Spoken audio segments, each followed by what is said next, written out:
Hey everyone, it's Ben here. Before we start the episode, I just want to give you all a quick heads up.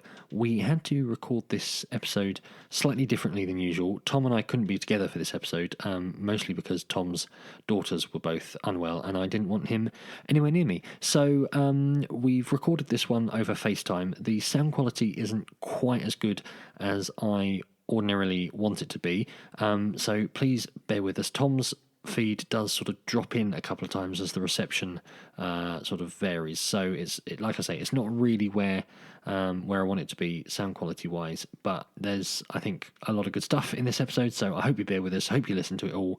And next time we promise it will be its usual high quality audio production that you have come to know and love. So that's it from me. We're going to kick on with the episode now. Cheers. Bye. Welcome to the Couple of Shankers Golf Podcast with Ben and Tom Sherrard.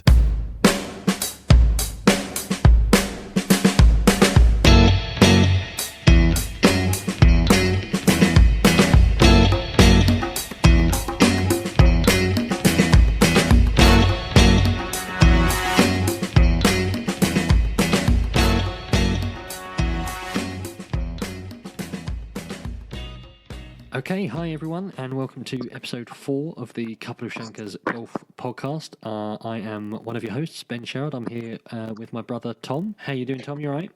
I'm good, mate. And yourself? Yeah, I'm good, thank you. So we're doing it a little bit differently this week. We are not, sadly, together. Tom, I miss your face in front of me. We are, for reasons we won't particularly go into because it involves puking children, we are not in the same place. We're doing this over Skype. So, Tom, what have you been up to? Very quickly, let's let people know how our golf's been going. What you been doing? Golf-wise, we had the Ricky Neal-Jones Golf Day. Yes. Which I briefed about. Really good day. Actually managed to get a W in that as well. So that no way. Yeah, so that was good. Both for me, and obviously it's nice to win a day like that for Ricky. And then I had my singles final, which I lost. Oh.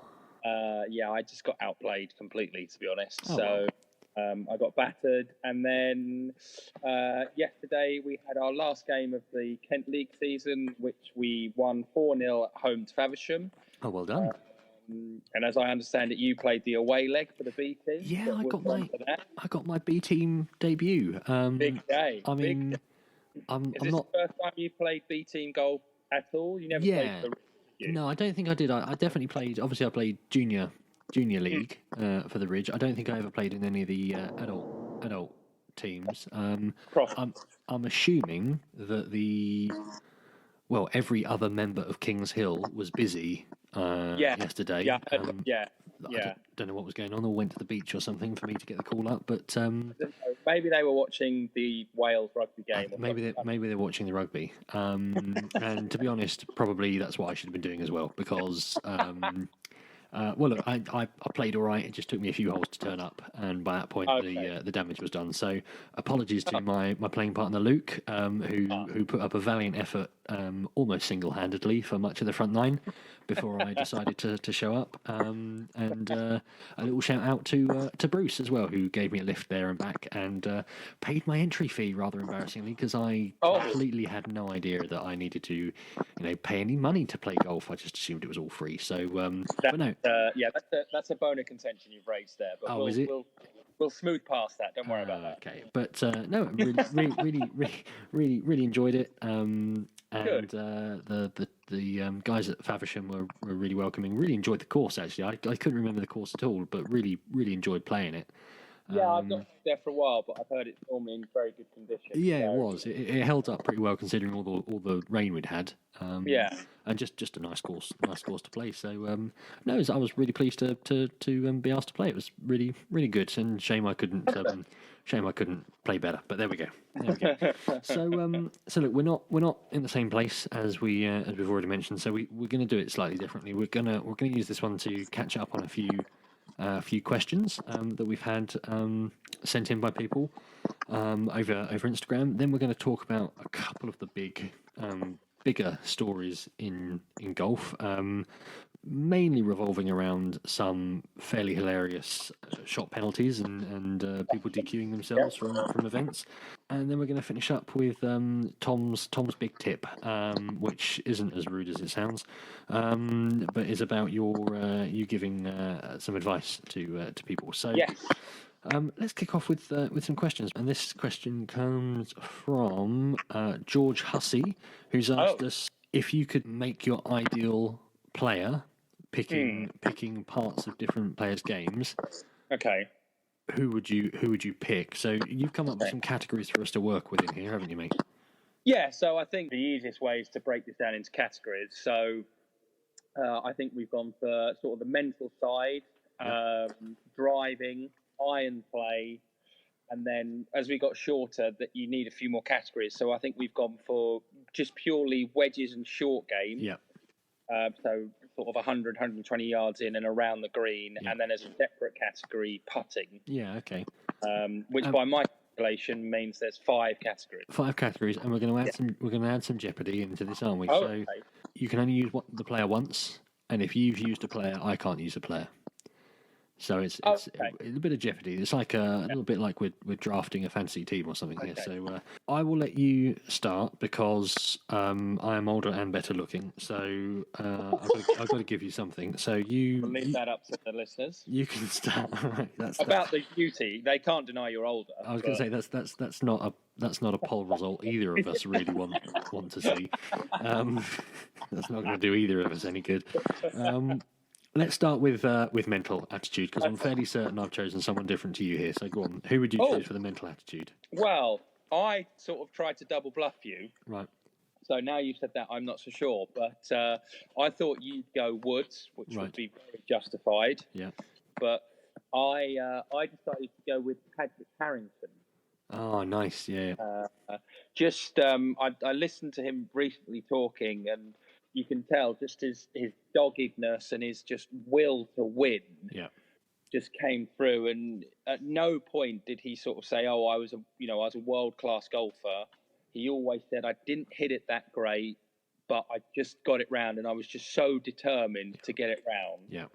And he was saying one of the things he's most proud of in his whole career is his amateur match play record for Ireland. All right. Which I imagine, I don't know, it didn't go into that much detail, but probably consisted of quite a few matches. Yeah. And he never, ever lost a singles. Good Lord. Which... That's impressive. Is but it just shows you that, to me, that shows more than anything, just your will to win and just to beat the other guys. And I think that's an amazing attribute. And hopefully he'll get that across to the guys in the Ryder Cup, and we'll be able to defend successfully in America will it be next year now, wouldn't it? So yeah, let's hope so. But yeah, I went for Harrington for the mental game. What about yourself? So that's a really good shout. I was going to say Tiger Woods. I actually went with John Daly.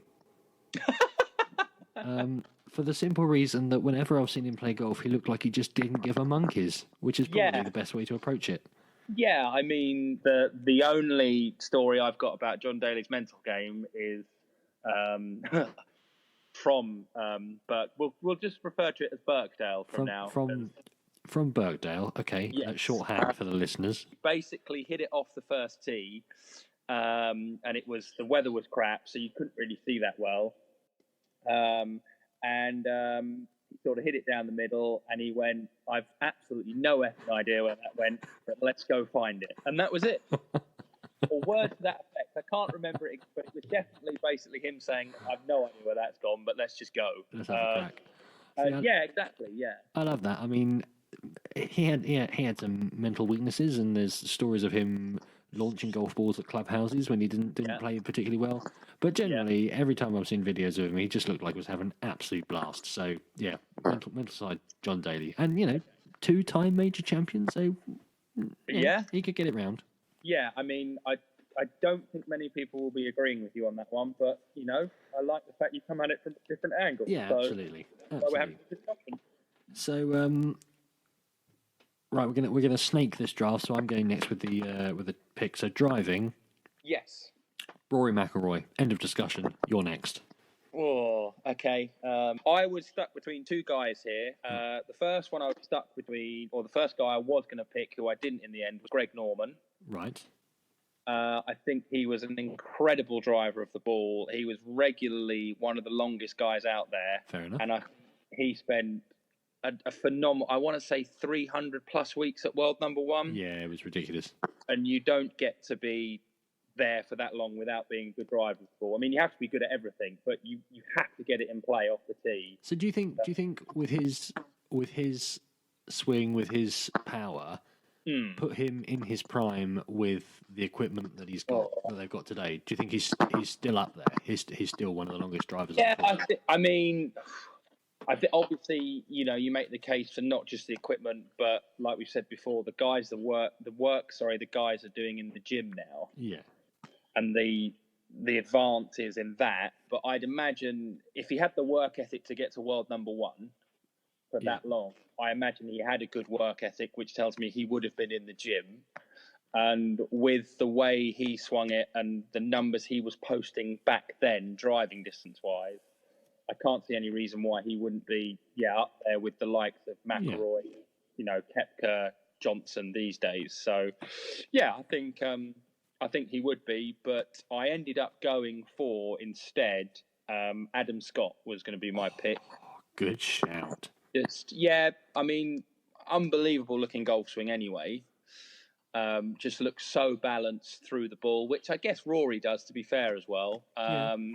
But I've heard a few people say, that he's a very good driver of the ball. I know Fanny Sunesson did a spell on his bag, and I'm pretty sure she said that he's the best driver she's ever seen. And I mean, she's caddied for Faldo and a couple of other unbelievable players. So her word's good enough for me. But you look at his stats and just his golf swing as well, and how balanced it looks. He'd be the guy that I'd want hitting driver off the tee in the clutch. So Adam Scott for me. Very good, very good. So you'll go to choose iron play. For me, this one was Jose Maria Olazabal. But we're rolling back the years with some of these, to be fair. I love that. I mean, you'll remember this as well. There's one shot that sticks in my mind. Yep. Olazabal, and I say I remember it. I think it was at Augusta. Yep. But I couldn't tell you the hole or anything. But it just set off like a bullet for like 50 yards, and then it just seemed to almost climb upwards. And it just looked so pure from behind. But you look at him, he's the other way. He's a guy that will admit he never drove the ball that well. Yeah. But he got to world number 2, very nearly world number 1. He came very close to winning Augusta in 91 when Woosnam won it, and then eventually got his 2 majors at Augusta in 94 and 99, and was long regarded as one of the best iron players out there. Yeah. And again, it was tough because I don't know what you're going to say, so I might steal your thunder here, but I was thinking about saying Lee Westwood. Oh, good shout. Because for a guy that can't really putt, to be world number 1 and win as many tournaments as he had to be a great iron player. He was a great iron player. Yeah. Because he essentially had to stiff anything to make birdie. So, I was between Westwood and Olazabal, but I gave it to Olazabal. So, Ollie for me. Yourself? Very good.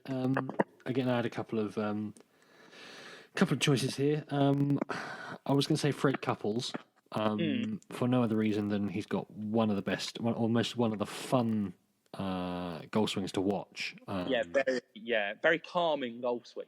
Calming. It's just lazy. It's like he swings it like he's got better places to be all the time. But I chose Tommy Fleetwood. Okay. Just not necessarily about irons, but just overall ball striking. Yeah. I think I've heard a couple of commentators talk about this, and I've sort of not picked up on it myself because I'm nowhere near that informed, but I've kind of got a sense of it myself. The sound that the ball makes when he hits it is just different. His ball striking is just so good, so solid. Yeah. I chose Tommy Fleetwood on that one. Yeah, he's had a lot of success. I think he went to Pete Cowan for a little while, and then he went back to his original coach that sort of saw him from the start, and then happened to be one of the England coaches. So he's been with Tommy for years, a guy called Alan Thompson. Right. And I think since going back to Alan, or Tomo, I think he's sort of called generally, his game's improved incredibly, and he's started to see some, results obviously over the last sort of 3-4 years now. I think I'd have to agree. Actually, he's a very, very solid iron player. So yeah, good choice. So wedges and short game, I've definitely set this up so I can get in first with this one, because I'm almost certain I know who you're going to pick, and I'm going to pick him first. Luke Donald. Yeah, great call. I literally can't think of anyone better. The only person who came close was Phil Mickelson. Phil's a bit showy, and obviously, he's sort of become famous for the. You'd be forgiven for thinking he was the first person to ever play a flop shot, so he's a bit showy about it. But Luke Donald, just so consistent with his short game. When he was number one in the world, it was his short game that got him there, and it was just impeccable. Just no one could beat it. I mean, he's another one. He'd probably admit to you that he doesn't drive it particularly long or massively straight. Sure, yeah. But for that spell where he was world number one, his wedge game was incredible, as was his putting. But you picked him for this now, so you can't have him for putting. Good pick. However, when you said you can't think of anyone better, I think there are a lot of Spanish people just absolutely just so angry right now. I mean, literally, spitting their Rioja out and just at the ball. Whatever Spanish people do, I don't know. I don't know what the angry Spanish things is. I can think of a few Spanish angry words, but I probably can't really put them on here. So I remember you talking about Spanish golfers when you were playing a lot of amateur golf, and when you were playing match play, and you were just saying that caution, let's be careful here, don't get in trouble. I've said a lot of things that I probably shouldn't have. So I remember you saying like if you're playing against a Spanish guy and they were within 100 yards, you may as well just give it to them. Yeah, I mean, there was generally the Spanish play like my pick, which is going to be Seve, right? Where they don't really seem to think about it that much until they get near the green, and then they just go, "Oh, do you know what? I've got these Spanish hands on me, haven't I?" And then they chip it stone dead and go, "Oh, that's your hole again, is it?" Yeah, okay, brilliant. I was down the middle and you were sort of nearly out of bounds, and it's your hole. Oh, okay, fine. Yeah. Oh, great. Thanks for playing. I'm going to go for Seve. I mean, again, a bit old school, and I have to say, other stuff, find Seve, his real pomp was sort of early mid-80s. Yeah.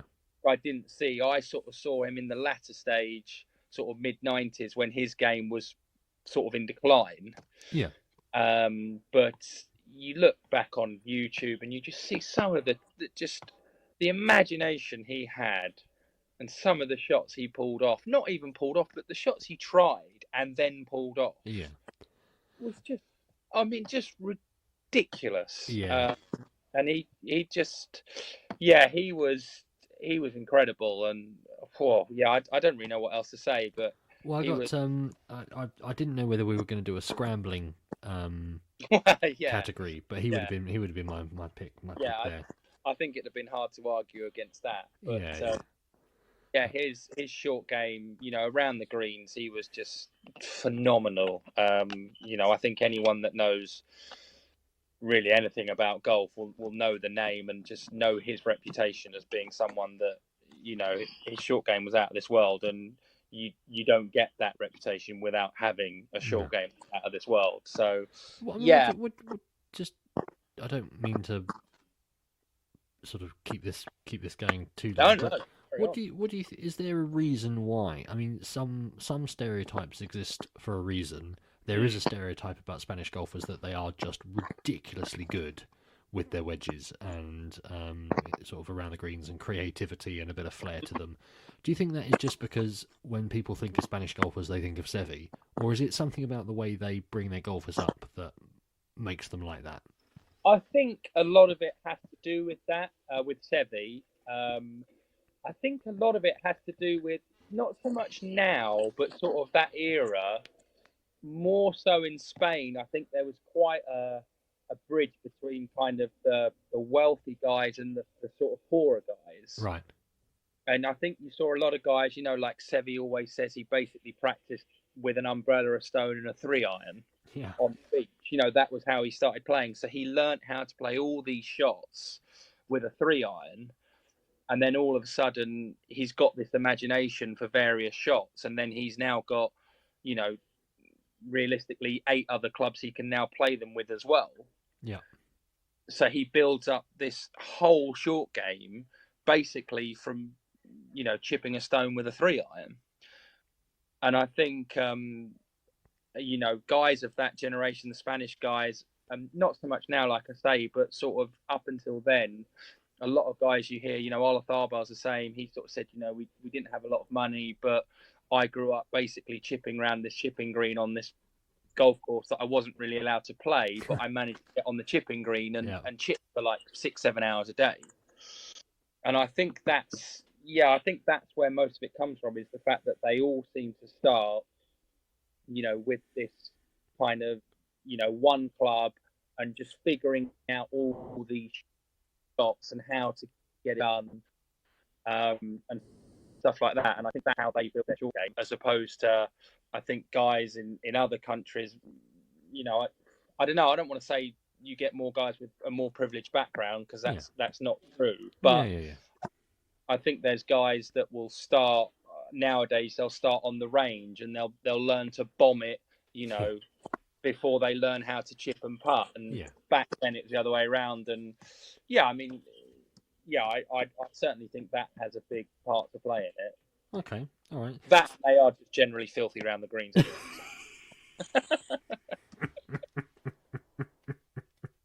Excellent.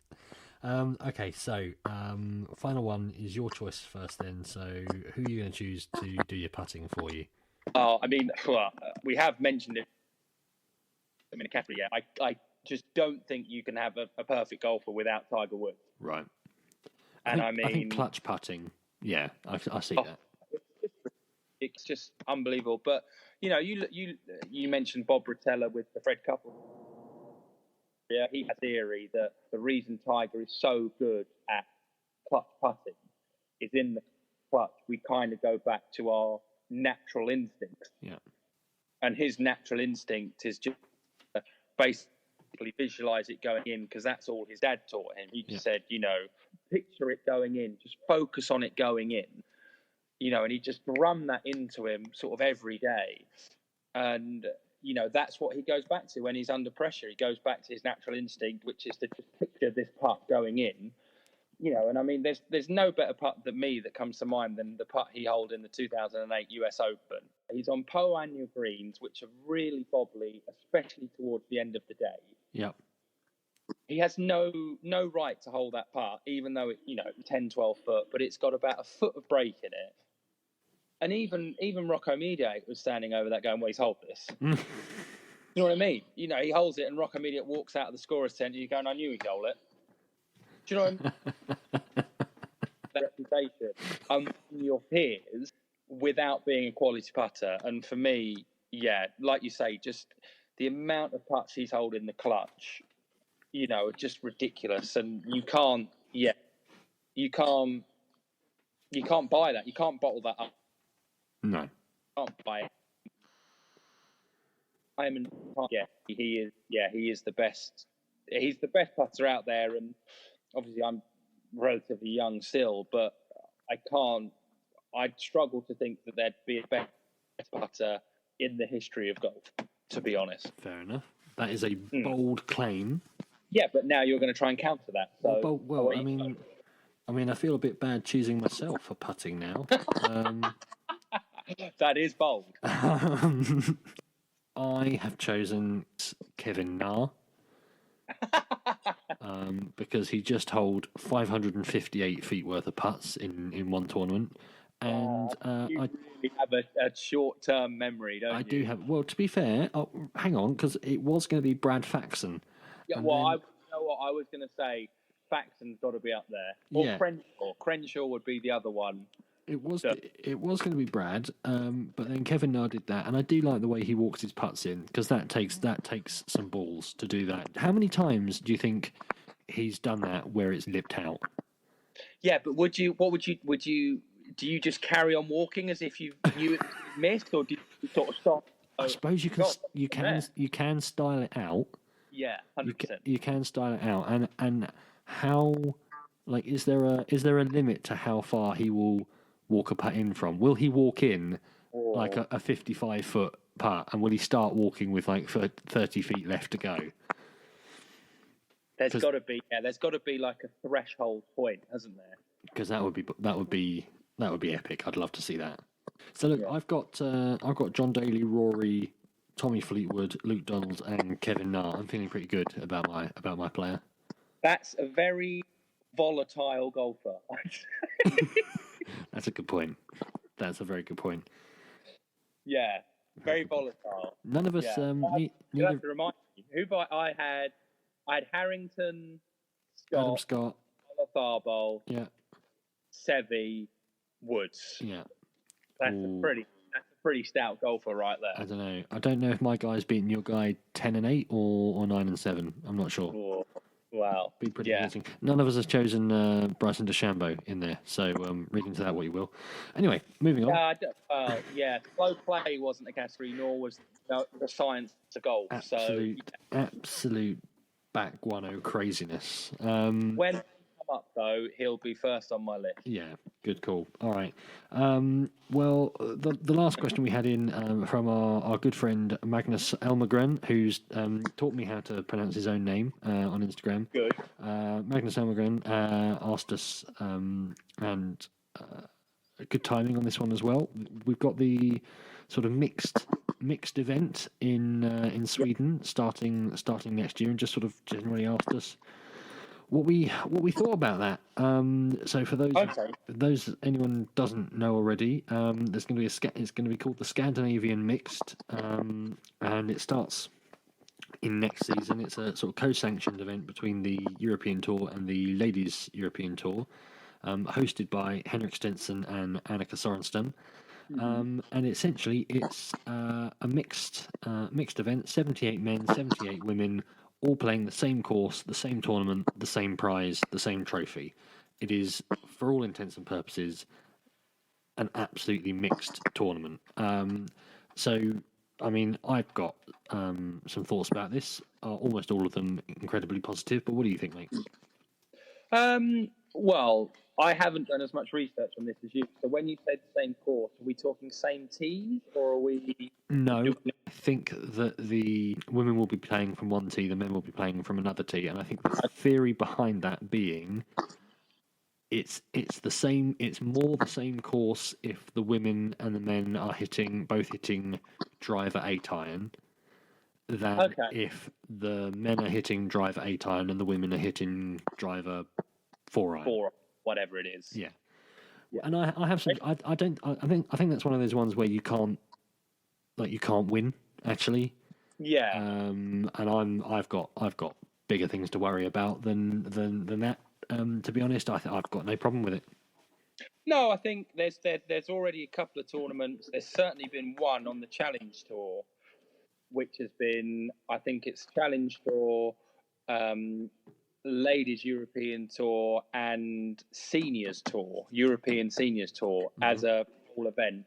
And they've had 3 sets of tees, so one for the ladies, one for the seniors, one for the Challenge Tour. And I think that was quite successful. They all played for the same prize fund, and I think the idea was the same, is that they used 3 different sets of tees with the idea they'd be hitting similar sort of clubs in to make it kind of as fair in quotation marks as possible. Because you're, like you say, unfortunately, you're always going to get naysayed of something like this. Of course. People are going to go, oh, the ladies are playing a shorter course, so, it's easier for them or whatever. And, the truth is I'm similar to you. I'm all for sort of raising the bar of golf, whether it be men's golf, ladies golf, mixed golf, whatever. And I think an event like this, especially supported by 2 such big names. Yeah. I think that has to be massive, and it has to be a win. I think it will be interesting to see, purely as a golf fan, what the scoring's like. I think, depending on the course, I don't know the course it's being hosted. If it's a big wide course, I probably favour the men. But if it's sort of a bit shorter, fiddlier, I think the women could go really well there. So it's being played in Stockholm at the get ready, because I'm going to absolutely destroy the pronunciation. You'll have to get your boy Magnus to help you out on this one. Yeah, come on, Magnus. Tell us how to pronounce this properly. It's the Brohof Slot Golf Club. Okay, yeah. So it's the course they normally play the European Tour event round. So I believe it is absolutely full of water. Yeah, the picture I'm looking at right now is mostly lake. Yeah, it's a very good golf course, but full of water, from what I've heard. So you spend a couple of weeks trying to finish a round out there, I think. Yeah. I've got my scuba gear ready for that one. Yeah. Yeah. I mean, the last thing I'd say about this is, I think the ongoing argument or ongoing sort of conversation about, is the European Tour a feeder tour or sort of second rate to the PGA Tour? And I think people have a view about that. What I do think is, if the European Tour kind of says, do you know what, we are maybe not quite as high profile, not quite as big money as the PGA Tour, maybe that allows us the flexibility and the freedom to do some slightly different stuff. To do some quirky events, to do some different formats. And I think if the European Tour really embrace that and do more stuff like this, then I think they could find a really interesting place to get some really great tournaments coming. Because I don't know about you, particularly this time of year, when it's before the season's really kicked off. I mean, the off-season felt like it was about 20 minutes long. At this time of year, another tournament of 4 rounds of stroke play. I mean, I've kind of had enough of it, to be honest, by now. Between now and the Masters, it's just 4 rounds of stroke play every week, in and out. We had the skins. As we record, we had the skins much earlier on today, and we'll talk a bit about that later. But just give us something different. And I think if the European Tour can embrace that, then I think that's only good. Surely that's really positive. I mean, obviously we've had the Solheim and we've got the Presidents to come. Yeah. But in terms of your sort of standard European Tour events on non-Ryder Cup years, this is a long stretch of similar golf. And it's funny you should say what you were saying there, because I was listening to something with Keith Pele the other day, and he was sort of saying, not necessarily because they see themselves as a second tier tour to the US Tour, but just because time's moving on. He feels like that golf has to move on, and the European Tour as a product, as a brand, has to move on. We've seen things like the Golf Sixes. There's I can't think of the name of the event now, but the match play event with your countries. I think that's part of the Sixes, actually, but that's an international one rather than an individual one. Okay. I think they played Centurion in the last couple of years, so whatever that event is there. And I think this is another step for them, sort of trying to move forward and keep up with the times. But hopefully, it's embraced by most people, and it's something that we can repeat. Cool. All right. Well, there we go. I hope everyone who's had a question answered there feels like we've treated it with the respect it deserves. If you have any questions that you want to ask us, you want to put to us, then please feel free to do so. Instagram is usually the best place to do that, but obviously you can get us on Twitter as well. So give us your questions, and we'll get to them about 3 or 4 weeks after you've submitted them. Let's move on now. We've got a couple of things we want to pick up on, which I feel like the main stories over the certainly last week, have been about some pretty horrendous situations with rules and people getting shot penalties and things. The two spring to mind. Two spring to mind, mate. We've got Leanne Walker on the seniors LET tour. Yeah. 58 shot ban for having a caddy line up putts for her. Yeah. I mean, the thing that struck me about this is her playing partners mentioned this to her on the 5th hole of her second round. Do you know what? That's exactly what I was just going to say to you. I mean, who's doing that? Would you not? I mean, I have to say, as a golfer, at whatever level, I've generally given people the benefit of the doubt with the rules. Yeah. Unless it's blatant. Right. As in, like, you've just moved your ball or whatever it is. Yeah. Unless it's blatant, I've normally said to them, when I've seen the breach, I've said, look, you're not actually supposed to do that. Yep. I'm not going to call you on it, but other people will. So just be warned for the future. Yeah. And that, I will say I've never had it in a situation where, say they get a 2-shot penalty, that springs me into the lead with like a hole to play. Sure. Yeah. Horrible as it sounds, at that point I might go, do you know what, mate? I'm calling this on you. Yeah. Because there's a difference. It's not like she was in contention. It's not like they've not seen her hit a shot for 24 holes. Yeah. You know, I know you stay in your own game and stuff, but you don't literally completely ignore when your playing partner's hitting. So they must have seen her and gone, that's a bit odd, like that's dangerously close to the rule breach there. Particularly as it's, the particular rule that's breached here is the caddy lining up putts for the players. Yeah. Okay, and sort of standing behind the player as they're lining up now, or once they've addressed the ball. Now, it's not like I could sort of see the argument that we've missed it happening if it's a rule breach that's taking place halfway down the fairway when there's sort of 30, 40 yards between you, and one of you's in the trees and one of you's over there in the bunker, and you're talking to your caddy about what you're going to do. This is on the green around the hole where your point of focus is all at the same point, and you're probably standing within sort of 10, 15 yards of each other. Yeah. You've not missed it. Why leave it that long? Yeah. It's bizarre, this one. It is. I mean, in fairness, we say all this, we're making it sound like she's a victim. She should know the rules. You're absolutely right. This is what she does for a living. Yeah. So and she should know the rules. To be fair, it's not one that sort of snuck under the radar. This is one of the new ones that's coming this year, which has been heavily scrutinised. With a lot of publicity around it. 100%. So she should know the rule. Let's get that straight first. I mean, to be fair to her, she has said afterwards, entirely my fault. I should have known what I was doing. So she agrees with us, I suppose. But yeah, I mean, waiting that long. There's a slight honk of douchebaggery about it all, to be honest.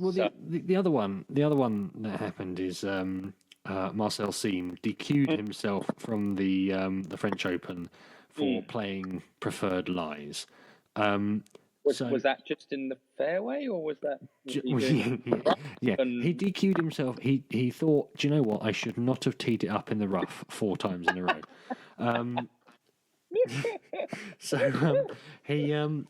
He's played. Essentially, he got a 2-shot penalty for playing preferred lies 5 times. At which point he DQs himself. Now, a couple of things on this. Firstly, did he not notice no one else was doing this?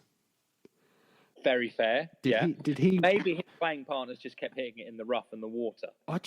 Would you not look at your playing partners and go, well, why aren't you? Am I the only one? And I mean, for me, sort of unforgivable that you would get confused about preferred lies or not. But the main thing is, he DQ'd himself. He needed a result in this event to keep his card. Yeah. So it's not like he's just DQ'd himself. He has effectively taken his card away. Yeah, he's effectively sent himself back to Q school. So, I mean, on the one hand, what on earth are you playing at? You should know Yeah. this. But on the other, that is admirable Yeah, I because he mean, knows the consequences of what he's doing there. yeah, I mean, I think, like I say, I read the headline and it was sort of, Marcel's team gets DQ'd and it costs him his tour card. Yeah. And you sort of think, no. Okay. And I read on, and like you say, he DQ'd himself, and because of his position in the race to Dubai and the fact he's not in Portugal this week, he then misses out on the chance. He missed out on the last few events because you have to be within the top X amount on the order of merit. Yeah. He's effectively, he's cost himself his card. Now, again, like you say, what are you doing? You should know that. And in most tournaments I've played in, if it's preferred lies, they've told you on the tee. Yeah. So you're kind of, the starter will go, if you check your clubs, you've got 14 clubs. This is your scorecard. Make sure you swap scorecards, blah, blah, blah. Oh, and by the way, today, gents, we're playing preferred lies. Or he won't say anything. Yeah. Do you know what I mean? And you'll also, normally as well, if you're playing preferred lies, you'll actually get an additional slip of paper that will tell you, right, we're playing preferred lies, it's within X amount, because preferred lies normally is within 6 inches.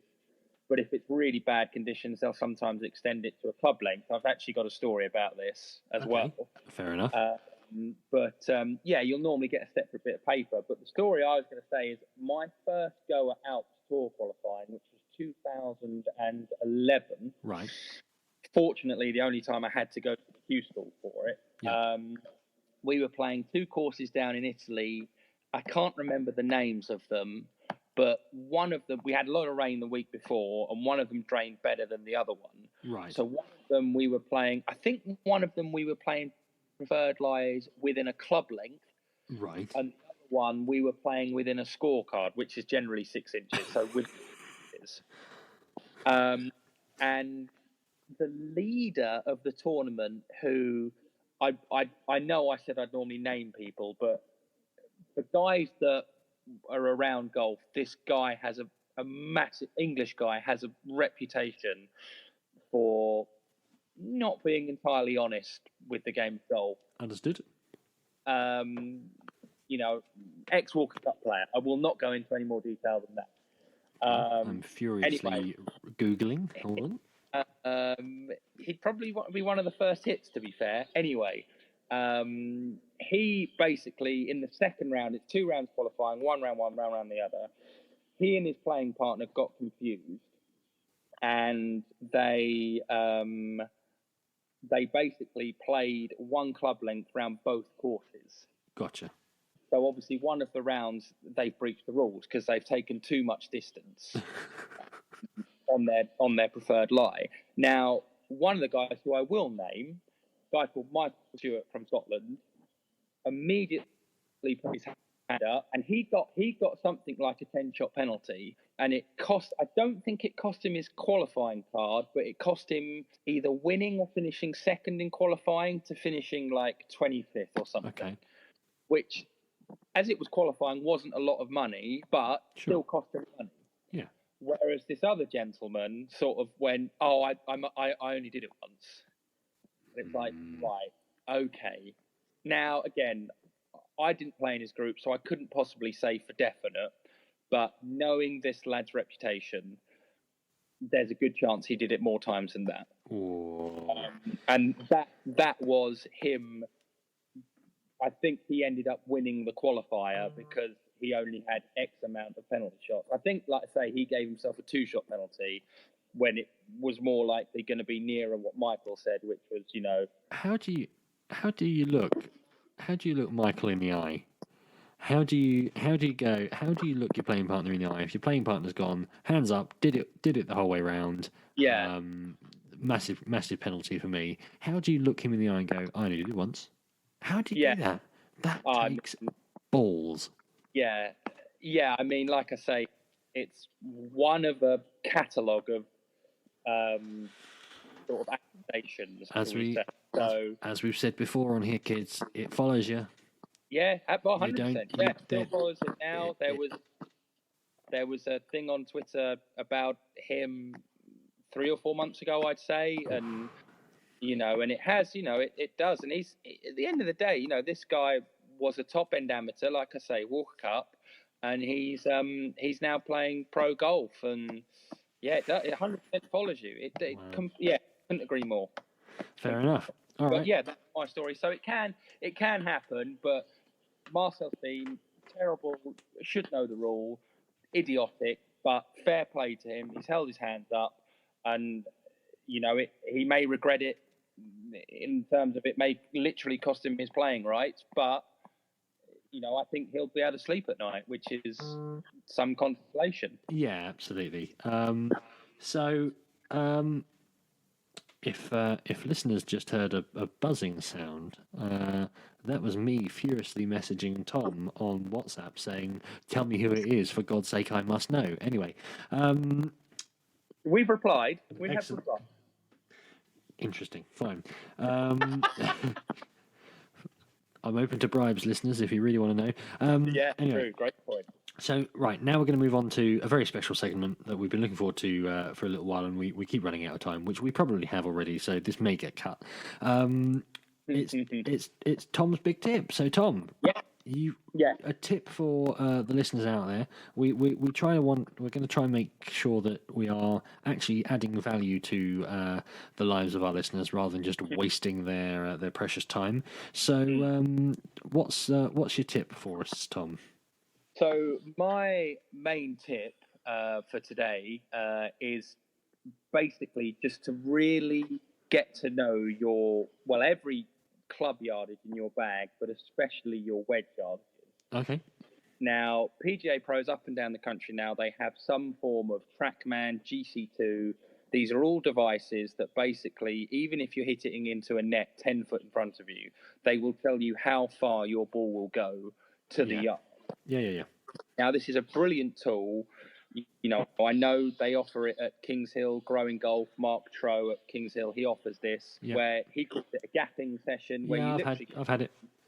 Yeah, exactly. You go in and you say, right, I want to know how far I hit all of my clubs. Yep. So I'm going to hit 10 balls with every club. We'll average them out and whatever. But especially do this with your wedges, because if you can hone in on your wedges and know exactly how far you hit them, it makes it so much easier. And it's not only knowing how far you hit them, but it's using this to your advantage. I see so many times amateurs, they'll stand there and they'll have, it's relative, but let's say if they absolutely bust a 3-wood off the deck, it goes 200 yards. Yeah.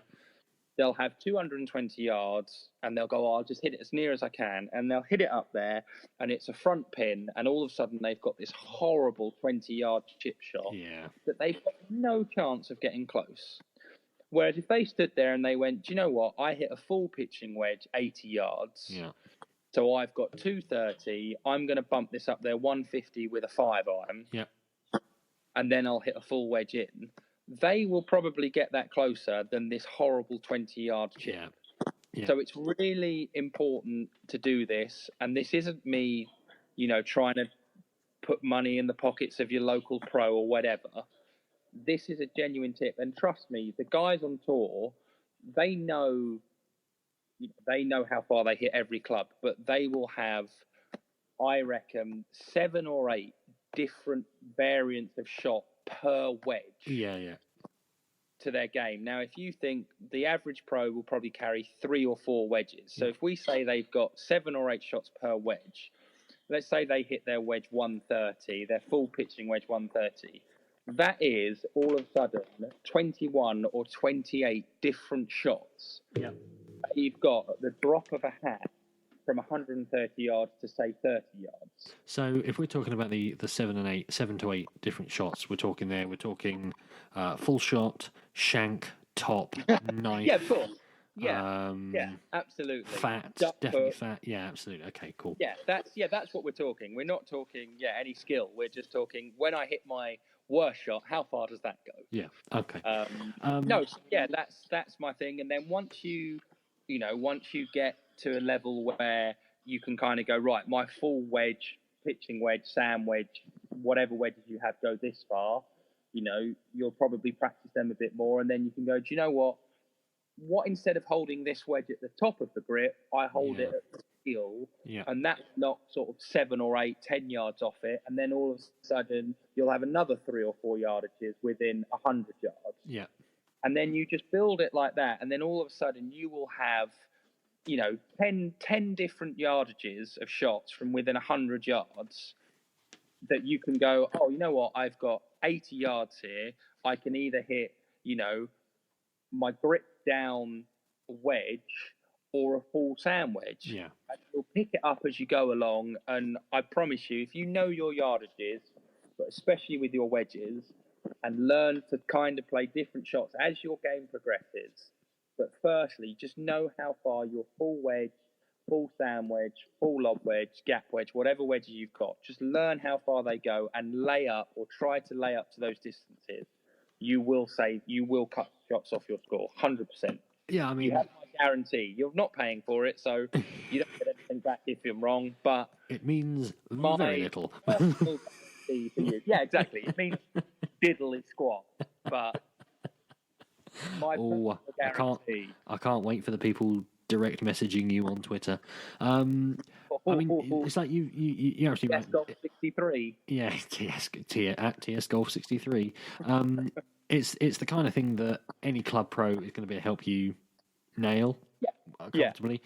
So I've done this, and I can absolutely hand on heart say this has saved me 2, 3, or 4 shots around, knowing this sort of stuff, and I've done it so I know full shot with my wedges. I've got a 48, 52, 56, and 60 degree. I know the full shot. I know sort of shoulder to shoulder, and I know sort of waist to waist swing with each of them. So I've got 3 shots per wedge, and I know with a lot of confidence how far I will hit each of those shots. Yeah. And from my golf from 100 yards in has got 3 or 4 shots around better because just knowing that. Do you know them off by heart? I do. So let's go. Let's test you. Shoulder to shoulder gap wedge. Shoulder to shoulder gap wedge. So the bit I struggle with is remember what the gap wedge is. The gap wedge is the 52. So shoulder to shoulder gap wedge is 79 yards. Lovely. I've got no basis. Could have made it up. Could have made it up. Yeah. No. But you can also, if you can't remember them, you can write them down in a little book or something and have that with you. That's it. That's within the rules. Or you can. What I did when I first did it is I wrote it down on a bit of paper and sort of sellotaped that round the shaft of the club. Oh. Obviously sellotape because it's see-through. Yeah. You literally just look at them and you go, oh, okay, shoulder to shoulder gap wedge, like for you, shoulder to shoulder gap wedge. Oh, that's 79 yards. I've got 81. I'll hit that. Do you know what I mean? Yeah. So you don't have to remember them off by heart, but definitely learn how far you hit your full wedges to start. And then from there, build up shots if you can. And just go from there, really. Very good. There we go. That's the top tip. If you listen to that and you like that, let us know. Please do let us know how you get on. If you go through that exercise, let us know how you get on with that. Absolutely.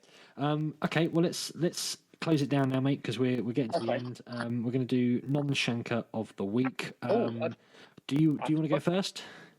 Are we inserting a jazzy theme tune, or are we still imagining this? Bomb. There you go, jazzy theme tune done. Off you go. Here is your non-shanker of the week. Little throwback for all you Ridge juniors out there. Tom's broken out his American commentary. Love it. Booyah. Loved it. It was like there was a different person on the podcast. I know. I wonder who the hell has walked into Tom's house. What are you doing there? That's a bit creepy. Go on then, mate. Who we got? My non-shanker of the week, very quickly, because I realise we're getting to the end, is Nicholas Colsaerts. Very quickly for winning. I was tempted to pick Andrew Johnson, actually, because his, all joking aside, his sort of problems with his mental health and stuff have been well documented recently. And to see him play well in Italy and sort of start getting some good results again is fantastic. He's had a good couple of weeks because he had a good showing at Wentworth, didn't he? Yeah, he did. Can't remember where he came, but I remember him playing pretty well. So yeah, that's He's on the way back, which is good to see because he's a great character for the game. yes, and just an all-round nice guy. So it's nice to see him doing well. good. But having said all of that, I'm binning him off, and I'm going for cold starts instead. Cold starts not won for 7 years to win round the golf course like the Golf National, which we're all accustomed to the Ryder Cup. Very difficult to close round there. Lots of hazards you're looking at all the way in. Really well done to him. Great to see him back in the winner's circle. Again, another character. Absolutely bombs it. I mean, hits it miles upon miles. So, yeah, good to see him winning again. And hopefully he can push on and we may see him in America next year wearing Team Europe colours. Very good. So my non-shanker of the week is... actually, I've changed my mind. I was going to say Jason Day for hitting a 6-iron out of a bunker at the in the Skins earlier. Greenside bunker, not just a bunker in the middle of the fairway. But I'm actually going to go for Eddie Pepperell. For if anyone's seen it on Twitter, he did a video with the European Tour about him having a slap-up Italian meal before the Italian Open, and it was just absolutely brilliant. You talk about a character that's good for the game. Eddie Pepperell's in that. He's gone from strength to strength ever since he binned off his partner in the boys. Right? Yeah. No, I can't remember. He'd been men's home internationals. Since he binned you off in that, he's gone from strength to strength, and really the pinnacle of his career being that lovely Italian meal he had on the European Tour video. Really, really funny if you get the chance to go and find that. Yeah. So that's it. Tom, when are you next playing golf? Pass is the honest answer. Haven't got it. Getting to that time of year now where, because I don't have to play for a living, I'm allowed to be a fair weather golfer. Very good. And thus, the clubs may find themselves locked in the garage for a couple of months. Well, you've got to break them out because we've got the Ridge Reunion coming up in November, which we're really looking forward to. But that's probably the next time I'm going to play, to be honest, is middle of November. So we expect some real good scores in that then. That is going to be some... I mean, I'm going to shoot 127 without any penalty shots, I think. So if I can beat Leanne Walker... I'm happy. Someone has to shoot that score, so why not let it be you? Why not me? If not when, if not me, who? Exactly. So that's it. That's going to be the end of it. As always, please do feel free to keep track of us on social media, on Instagram, Shankers Golf Podcast, and on Twitter, _Shankers. You can find us there. And yeah, this podcast, if you've found it, if you listen to it, you've obviously found it. So well done, you. But you keep finding it, keep listening to it. Please, subscribe and rate us 5 stars wherever you listen to us. Like it, share it, all that jazz. Absolutely, we Let's get a lot more people involved in this. Really appreciate you listening, but do tell your friends, get more people listening to us rambling on, talking nonsense. So yeah, that's it. Thank you very much for listening. I'm going to say goodbye from me. Tom, goodbye from you. Goodbye from me, absolutely. All right. Thanks very much, everyone. Talk to you soon. Bye. See you soon. Bye.